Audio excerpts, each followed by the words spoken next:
নমস্কার সবাইকে মুড়ি ব্লগে আপনাদের অনেক অনেক স্বাগত জানাই। আজকে আমি আরেকটা নতুন রেসিপি নিয়ে এসেছি। আজ আমি বানাবো পটল দিয়ে ধোকার রেসিপি। তার জন্য নিয়ে নিয়েছি আমি 300 গ্রাম পটল, নিয়েছি টমেটো আর কাজুর পেস্ট, আর নিয়েছি আদা আর কাঁচা লঙ্কার পেস্ট। এই রেসিপিটা আমি নিরামিষ বানাবো, পেঁয়াজ রসুন অ্যাড করব না। পটলগুলোকে ছুলে নিয়েছি আর ধুয়ে ভালো করে পরিষ্কার করে নিয়েছি। দেখুন পুরোটা ছুলিনি, পটলটা একটু একটু করে ছেড়ে দিয়েছি।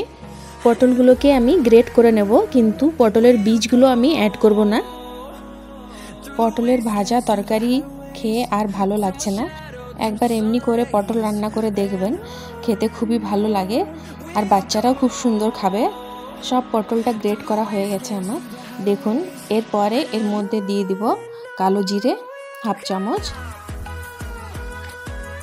আর দিয়ে দেবো এর মধ্যে হলুদ গুঁড়ো, দিয়ে দেবো জিরে গুঁড়ো, দিয়ে দেবো ধনে গুঁড়ো, আর দিয়ে দেবো লাল লঙ্কার গুঁড়ো, দিয়ে দেবো স্বাদ মতো নুন, আর দিয়ে দেবো 2 চামচ বেসন। 2 চামচ বেসন দিয়ে প্রথমে মেখে নেব, তারপরে যদি আবার বেসন লাগে তাহলে অ্যাড করব। বেশি বেসন দিয়ে দিলেও খেতে ভালো লাগবে না, বেসনই লাগবে। এরপরে আরও আমি 3 চামচ বেসন অ্যাড করেছিলাম, দিয়ে ভালো করে মেখে নেব। মেখে নিয়েছি, দেখুন এটা জল ছাড়াই মাখতে হবে, যে পটলের জল আছে সেই জলে এটা মাখানো হয়ে যাবে। এরপরে নিয়ে নিয়েছি একটা প্লেটের মধ্যে দিয়ে দেবো সর্ষের তেল। প্লেটটার 4 সাইডে তেলটা লাগিয়ে নেব। তারপরে পটলের মিশ্রণটার মধ্যে দিয়ে এটাকে স্টিম করে নেব। প্লেটটাতে ভালো করে তেল মাখিয়ে নিয়েছি। এরপরে পটলের মিশ্রণটা এর মধ্যে দিয়ে হাত দিয়ে ভালো করে প্লেন করে নেব। আমার ভিডিও যদি আপনাদেরকে দেখতে ভালো লাগে তাহলে সাবস্ক্রাইব করবেন, লাইক করবেন, কমেন্ট করবেন, ঘরে একবার বানিয়ে দেখবেন, খেতে খুবই টেস্টি লাগে। দেখুন 4 সাইডটাই ভালো করে প্লেন করে নিয়েছি। এরপরে আমি বসিয়ে নিয়েছি একটা কড়ার মধ্যে দিয়ে দিয়েছি জল, দিয়েছি একটা স্ট্যান্ড। এর মধ্যে পটলের মিশ্রণটাকে দিয়ে 10 মিনিট এটাকে স্টিম করব। ঢাক দিয়ে দেব। 10 মিনিট হয়ে গেছে।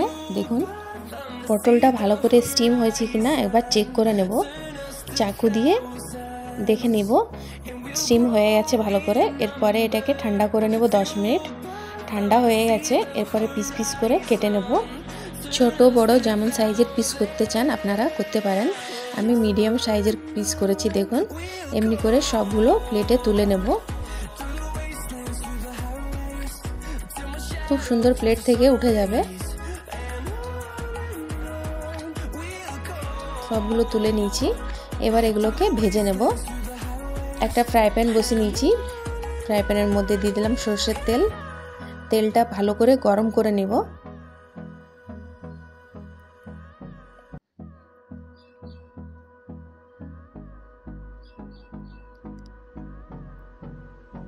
তেলটা ভালো করে গরম হয়ে গেছে। এরপরে আমি এর মধ্যে দিয়ে লাল লাল করে ভেজে তুলে নেব।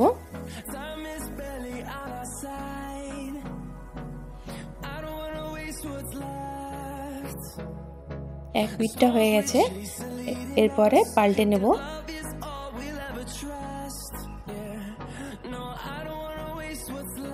এক পিঠটা লাল হয়ে গেছে, আর এক পিঠটাও লাল করে ভেজে তুলে নেব। একবার ঘরে বানিয়ে দেখবেন, খেতে খুবই টেস্টি লাগে। খুব সুন্দর লাল লাল হয়ে গেছে। এরপর আমি তুলে নেব। এরপরে ফ্রাই প্যানের মধ্যে দিয়ে দিব তেজপাতা, আর দিয়ে দিব কিছুটা গরম মশলা, দারচিনি, এলাচ, লবঙ্গ আর শুকনো লঙ্কা।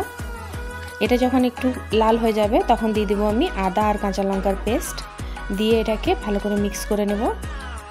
তারপরে ঘরের যে আমরা গুঁড়ো মশলা ইউজ করি সেগুলো এর মধ্যে দিয়ে দেবো। হলুদ গুঁড়ো, জিরে গুঁড়ো, ধনে গুঁড়ো, লাল লঙ্কার গুঁড়ো।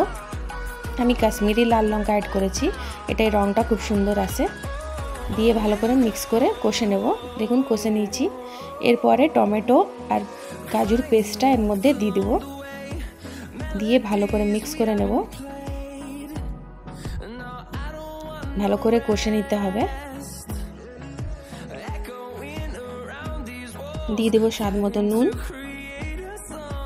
দিয়ে দেবো হাফ চামচ চিনি, দিয়ে ভালো করে মিক্স করে মশলাটাকে কষে নেব।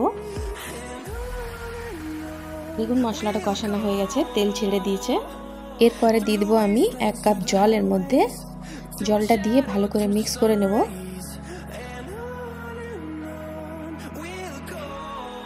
এরপরে জলটা যখন ফুটে যাবে তখন আমি পটলের ধোকাগুলো এর মধ্যে দিয়ে দিব, দিয়ে ভালো করে মিক্স করে নেব। আর দিয়ে দেবো এর মধ্যে গরম মশলার গুঁড়ো, দিয়ে ভালো করে মিক্স করে ঢাক দিয়ে দেব।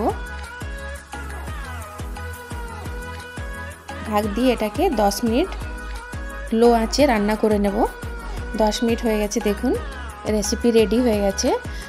এরপরে দিয়ে দেবো উপর থেকে কস্তুরি মেথি, আর দিয়ে দেবো 1 চামচ ঘি। ঘি দিলে তরকারির স্বাদ বেড়ে যায়। এরপরে গ্যাস বন্ধ করে নামিয়ে নিব। একটা প্লেটে আপনাদেরকে তুলে দেখাবো। দেখুন দেখতে কত টেস্টি লাগছে, খেতেও খুব ভালো লাগে। গরম ভাতের সাথে খুবই ভালো লাগে। ঘরে একবার বানিয়ে দেখবেন। ভিডিওটা তাহলে এখানে শেষ করছি। সবাই ভালো থাকবেন, সুস্থ থাকবেন, সাবধানে থাকবেন। দেখা হবে পরের একটা ভিডিওতে। আমার ভিডিও দেখার জন্য আপনাদেরকে অনেক অনেক ধন্যবাদ।